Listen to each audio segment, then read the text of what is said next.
Falasa, avile ulasa, fizinge falasa, para yu facenzara.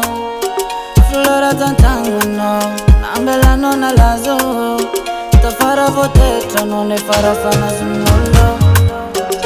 Rai fantangano luvaita mashiro, samba cantati tara numbola madilo. Zawizi mnyatanga, zare itambatra.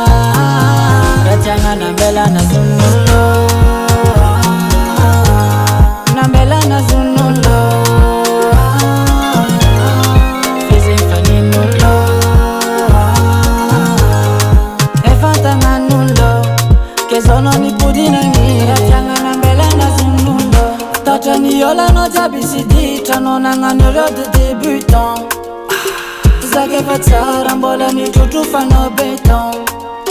Niari dizali na ngara gazette yana Quelle conclusion Ifanga budizan si solution Rai fantanga nulu vaita mashiro Samba kandadi tara numbola madilo Zawizi mnyatanga Zare itambatra Rajanga nambela na zunulo Nambela na zunulo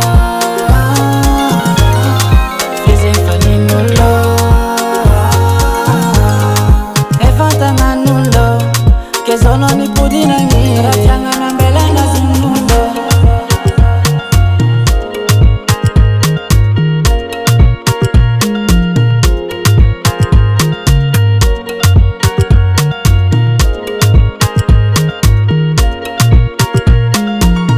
Rachanga nambela na zunulo. Nambela na zunulo. Fizi mfani nulo.